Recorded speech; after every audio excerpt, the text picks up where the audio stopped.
Hi, welcome to AwkwardHamster. Today I'll be doing a comparison between two IP cameras. To the left, this is the Foscam FI9821W, and the one with a silver finish, this is the Dropcam HD. They're both 1 megapixel, they're both HD, and for this test I'll be communicating out my network and back in. So that means I won't be using any intranet IP to communicate with my Foscam, just to make the test a little more identical in this kind of controlled environment. First, let's take a look at the image quality of a Dropcam. With the Dropcam, I'm going to maximize the image. That's me in a playpen. So with the viewing angle, you can see it from the left of the playpen all the way to the right side. And that's about it. As for the image quality, it's brighter. There's still some fuzziness, even though they call it HD. You see some fuzziness, for example, at the bars. But I think what they did the most is that the room does not look this bright in reality. It's also not this white. It seems like they auto-correct the color so that it makes it look a bit brighter. On the left side of the room is actually a bit shadier, but I think the Dropcam automatically adjusts the image. For the transmission, in terms of any lag, I'm going to raise my hand up, down, up, down. So it's about half a second. Now let's take a look at the Foscam. So with the Foscam, you can see on the left side a little bit past the playpen, and on the right hand side you can basically see half the dining room table. The viewing angle is significantly wider than a Dropcam. And as for transmission lag, my hands up, down, it's about a quarter of a second. It's definitely faster than a Dropcam. Now let me maximize this. The image, it's not as bright, it's not as washed like the bars, for example. The bars is actually more of this kind of color than what was being shown in Dropcam. In Dropcam, it just may seem everything, the off-white seem white. The bars is actually off-white. And it's still with the Foscam, it's also fuzzy. If you look at the bar lines, it is fuzzy, as almost as fuzzy as the Dropcam too. So now, in terms of the image quality with my internet bandwidth, there's something I need to point out. With the Foscam, I can choose the video transmission. I can choose to transmit at 25 frames. I can even adjust the frame rate if I wanted, and I can say to encode at 4 megabits, 2 megabits. Of course, the higher I go, the higher the megabits I go, higher the frame rate I go, it requires more bandwidth. And if the bandwidth cannot handle it, the image will then become choppy. For example, right now it's at 4 megabits. I just raise my hand up, and the lag is pretty significant. And set it back down to 2 megabits. And as with the Dropcam, it's advertised to be at max 720p. So what that also means is that, let's say your internet is a DSL and you only get 1 megabit or 2 megabit upload. In that case, the Dropcam will detect your bandwidth and adjust accordingly. So the bandwidth diminishes, the Dropcam will lower the image quality. Whereas with the Foscam, it does not do that. The image will just become pixelated or a blank screen if the bandwidth cannot handle it. So the Foscam requires a bit more of a user intervention. And if you really want a faster speed, you can also choose VGA if you wanted. Another advertised feature of a Dropcam is their Dvr functionality. Unfortunately, I did not pay for that. They only give you the Dvr functionality for 2 weeks free. And I demonstrated it in my previous Dropcam video. The functionality is good. The quality it's recorded at is good. Now, in terms of triggering the Dvr with the motion detection alarm, audio alarm, there's a lot of false positives, a lot of false alarms. Just like the Foscam, I made a motion alarm alert system setup video for the Foscam, but I also said I would not recommend it because of all the false alarms. The Dropcam, same thing. On both of them, if you lower the sensitivity, my inbox is still bombarded with the motion alerts.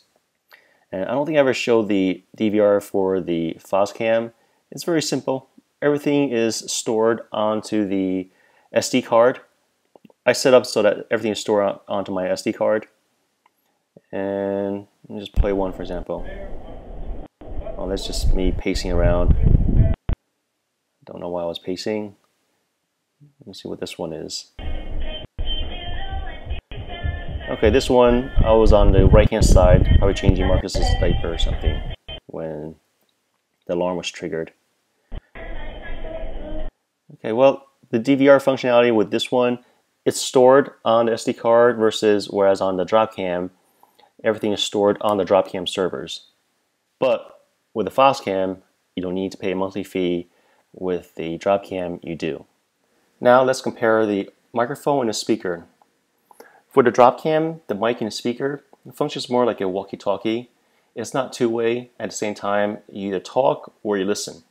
And let me first enable the speaker and unmute it. At the same time, you either talk or you listen. So when the audio is turned on for the Dropcam, the microphone is always on.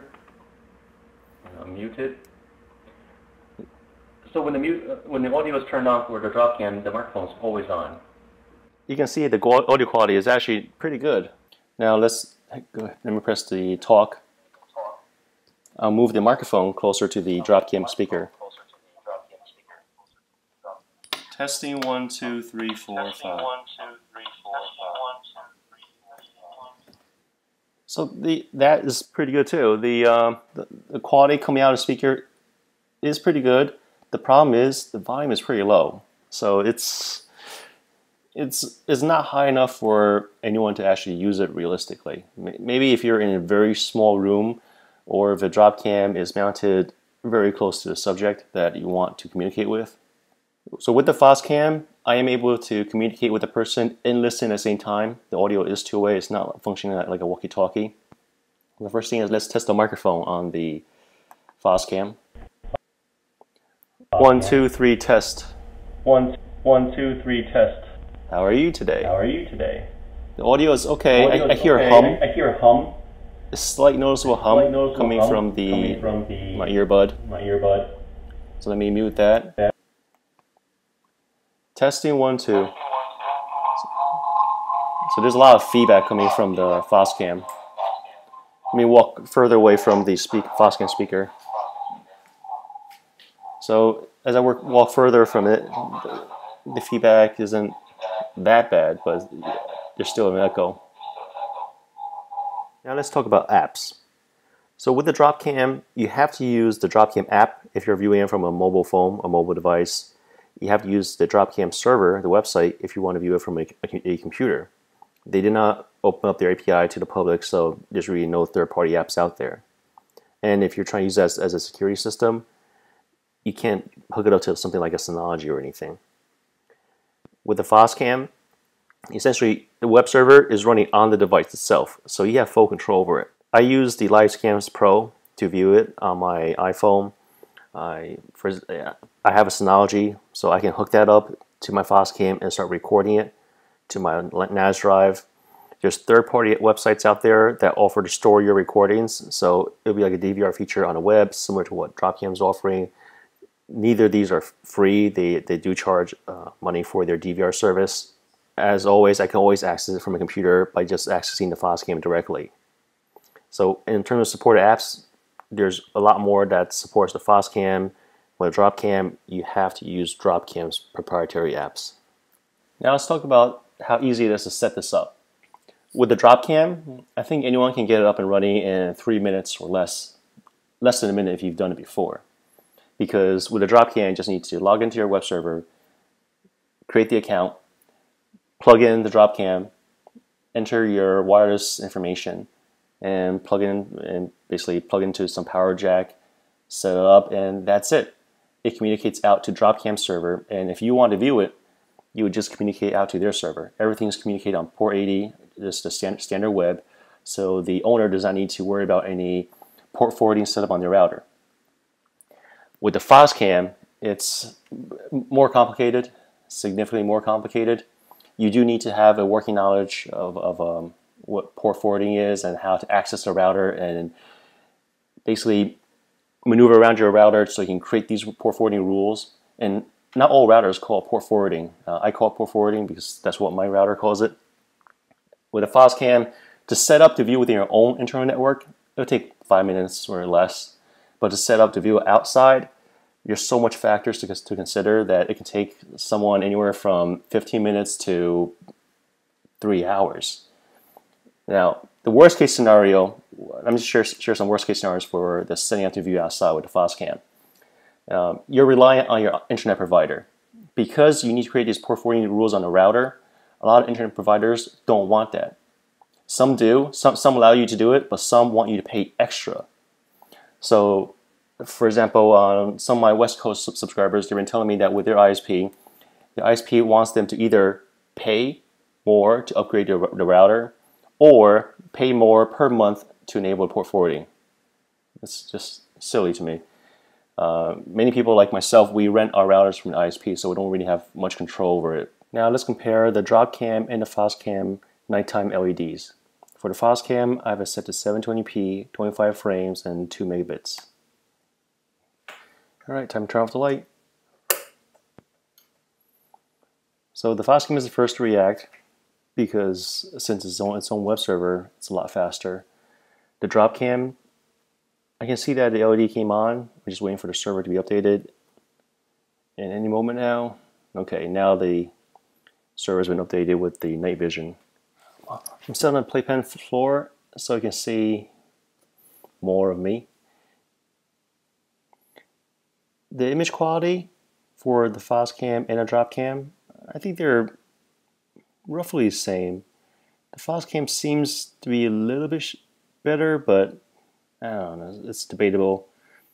Next, let's look at the brightness of the LED lights on the IP camera units. So on the left, that's the Foscam. It's a circle light. There's about 11 LED lights. The Dropcam is on the right hand side. That one has 3 on top and 3 on the bottom. There's one other LED light, but that's just a blue LED sensor. They're both bright. Obviously, because of the Foscam, since the Foscam has more, it makes it seem like the Foscam is emitting more infrared LEDs, but that's just because there's more of it clustered together. The Dropcam, in terms of brightness, I'll say it's probably just a hair dimmer than the Foscam lights. But in either case, if I'm standing anywhere in the room, I can easily spot the LED lights on both of the units. Let me just quickly run through everything that I compared. First, the image quality. Here I think the winner is the Dropcam because the Dropcam automatically adjusts the image based on the bandwidth. So let's say the bandwidth is reduced because someone's streaming some video. The Dropcam will match that lower bandwidth. Whereas the Foscam, it doesn't. It requires user intervention. Now, next thing is the viewing angle. The clear winner is the Foscam. The Dropcam, it has such a narrow view angle that if you're not watching a playpen or a hallway, you can't really use it to watch anything else. You can't watch a whole room, or, for example. The Foscam has a much wider view angle, so if you're using it as a security camera or watching a playpen or play area, go with the Foscam. If you're just watching a small playpen, yeah, sure, the Dropcam will work. Next is the pan tilt. The Dropcam does not have pan tilt. The Foscam does, so Foscam's the winner here. Next, we have the audio quality. That one, I think, it's a mixed bag. It really depends on what you're using it for because the Dropcam functions as a walkie-talkie, so you either talk or you listen, not both. Foscam, you are able to do both.